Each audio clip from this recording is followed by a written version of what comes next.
As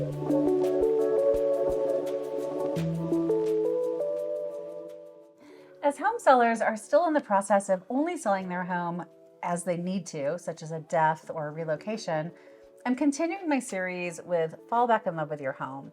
And so today I have the great privilege of talking with Tom Gould of Win Home Inspections, Aurora South. Yep. And, as we go through and work with our home buyers, we always do a home inspection. I've never encouraged anybody to go over that and just skip it. But once you've lived in your home for a little while, I thought it might be interesting to revisit that and see if homeowners should maybe do a home inspection once they've lived there.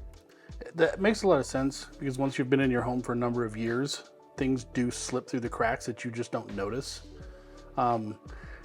8, 10, 12 years, that's usually the point of time where things start aging to the point where maybe you're just not keeping up on it. Mm-hmm. And it makes sense to go through it, just kind of a punch list of maintenance items for you to catch it back up.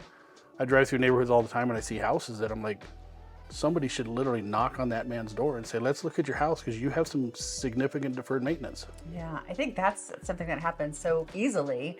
We're in it and then we just kind of forget that painting, for example, should be kept up with, right? So that you don't get like water penetration and mold issues or anything else. You become real complacent in your own home and you miss things. That's why it's good to have a second opinion or someone who doesn't live there because we see the things that you've just kind of overlooked for many years. Yeah. Speaking of that, because I know you have a really good eye, how long have you been in the industry? 18 years. December of this year will be my 19th, the start of my 19th. Oh my goodness. Okay, so you've seen all kinds of things in here. About 8,000 total inspections under my belt at this point. That is a lot. Yeah. What are some of the key factors that a homeowner should look for when getting a follow-up home inspection? Obviously start health and safety. Condition of your gas burning appliances, your furnace, your big utilities, your water heater, your electrical panel. They do age and things do happen with electrical panels that it doesn't necessarily have to be a catastrophic condition that causes it, but breakers can age or they can corrode or they can rust inside the panel based on location of the house if there's moisture outside. Okay. So there are some health and safety things that obviously we want to catch up. And then everything else is going to be deferred maintenance. How are we treating our perimeter of our foundation? How's our drainage around our foundation that prevents water from washing into our house?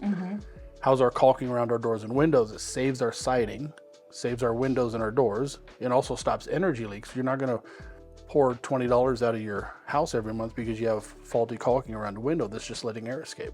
Okay.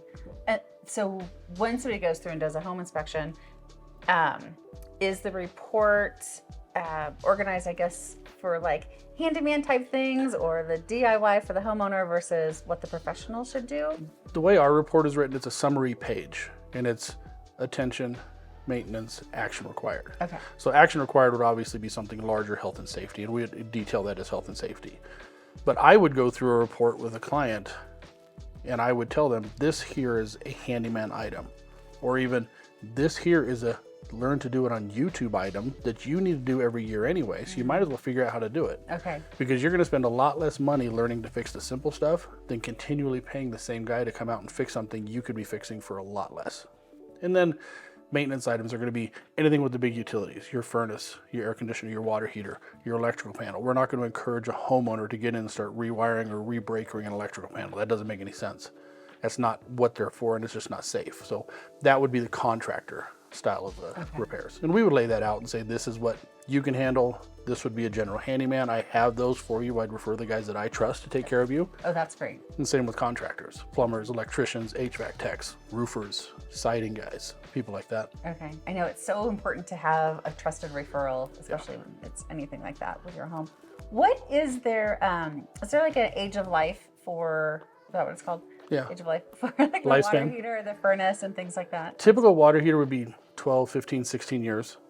But again, every appliance is also based on the amount of maintenance and how you take care of it. Okay. A furnace, 25, 30, 35 years. After 6 or 7 years of use, when it's brand new, then you start servicing it once a year. That's your furnace.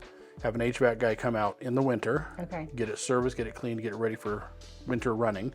And in the spring, he'll do the same to your AC unit. Okay. Then if we maintain a regular service on those and they're looked at regularly, cleaned regularly, tuned up regularly, they will run for a lot longer than one that just gets neglected. Okay. And we don't change the filters. I get into houses all the time. Yeah. Haven't changed their filter in 6 months. They buy a 3-month filter. That means that 3 month they're going to leave it in there. Okay. You should change your filter once a month. Oh, really? Your furnace works on the air it receives. And if you're restricting its airflow, it's not only running it efficiently, but it's also wearing out the parts. So I highly suggest using the cheap filters. Unless you're allergic to everything that moves, use the cheap filters, 30 days, throw it away, put a new one in.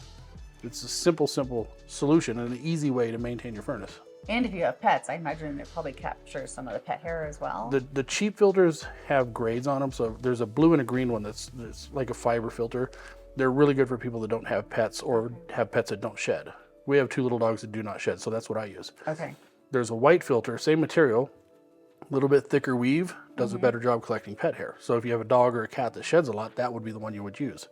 But it's still going to be really, really efficient for your furnace. It's allow your furnace to work and breathe the way it's supposed to. Okay. Without restricting airflow. Yeah, and that makes sense. If it's working well and smoothly, then it's not going to work quite as hard and then break. I've gotten into houses where literally the filter is collapsing into the blower. It's so dirty, it's concave and pushing itself into the blower motor. I pull the filter out and you can hear the furnace breathe.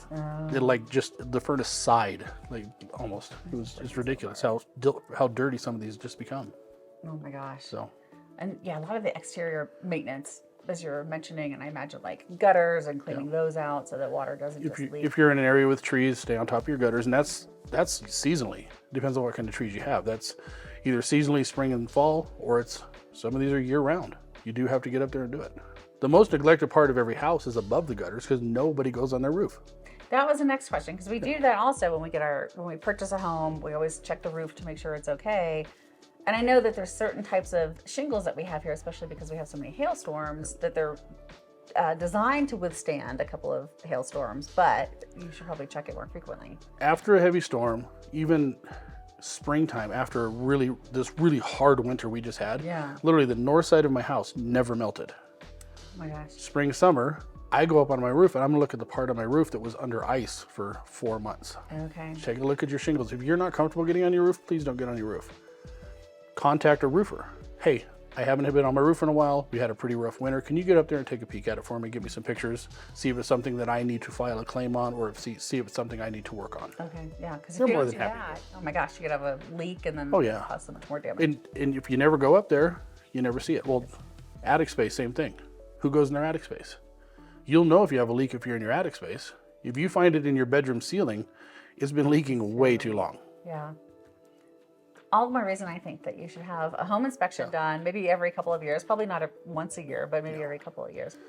Do you guys offer, the other question I wanted to ask about that, we always test for radon and do a sewer scope originally. Do you recommend retesting that, or how? If you tested and it came in below the 4.0 protocol by the EPA, and you don't need to test for, or you don't need to mitigate radon at that time, 5-6 years, test again, because the soils change and everything changes. If you have a system installed, there's usually a meter on it that shows you the vacuum pressure. If you, for any reason, see that vacuum pressure dropping, you're losing vacuum pressure in your pump. You may be losing the effectiveness of your system. So you may want to test again at that point. Okay. And that's just, peace of mind, safety.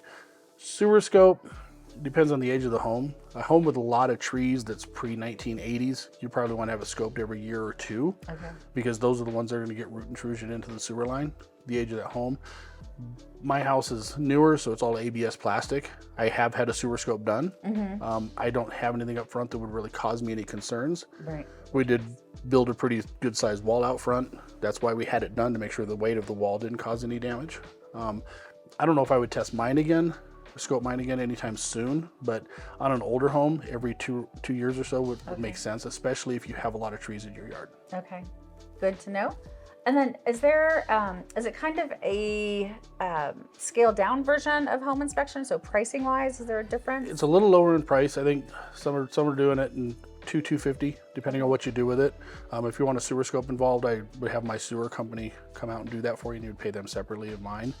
But it's going to be more, we're calling it a healthy home check, but what we used to call it was a major systems inspection. Okay. Which is where we're basically doing the major systems health and safety items, which is going to be your foundation, electrical, plumbing, HVAC, roof, gas fireplaces, anything that is going to be a health and safety issue. Yeah. And obviously, you walking around the house, if we see a need for caulking or paint, we're going to call that out too. But if you have a leaky faucet, you're going to know you have a leaky faucet, and I could refer you someone for that. But what we're there to do is look for the stuff that you don't see on a daily basis, that you just don't know about. Most homeowners are just clueless at what they should be looking for because they're not trained to do it. So that's what we go in to try to find. Okay. Do you have any other special tips that you would offer to our homeowners? Get a list of referrals from people that you trust and just keep them. One of my wife's favorite line is, don't go to the Google, because the Google is where the thieves live. Oh. Use friends and family. Use referrals from people you trust, because I've got a lot of referrals that I trust, and I keep them tight to myself, and I don't print a list, because if for any reason one of them lets me down and takes advantage of my clients, they're off my list. I can't use someone that's not going to treat people right. So get a list of people that you trust, so that when things do come up, you have a quick referral to get it fixed right away, and you're not looking for the next available guy or the cheapest guy possible, especially if it's last minute. If it's last minute, it's not going to be very cheap. Yeah, exactly. So just get a list of guys that you trust to help you with this kind of maintenance. And then the easy stuff, YouTube. It's a great teacher. Yeah. It's awesome. I mean, there's videos all over YouTube on how to recaulk your bathtub and your shower, how to deal with a garbage disposal that leaks. You can replace your own garbage disposal. It's not that hard. There's all kinds of maintenance you can do yourself if you learn to use the YouTube the right way. Okay, that is a really good tip. Yeah. And I do have a list of homeowner tasks that should be completed every month. So if you're interested in that, just comment checklist and I will get that over to you. So how can our viewers find you, Tom? My phone number is 303-859-1628. That is my cell phone. Okay. tgould@wini.com is my email address. And then we're revamping our website, and as soon as that comes up, I'll actually get you a copy of that so you can send out the website. Perfect. We'll just keep the link and all the contact information in there. All right. Thanks so much.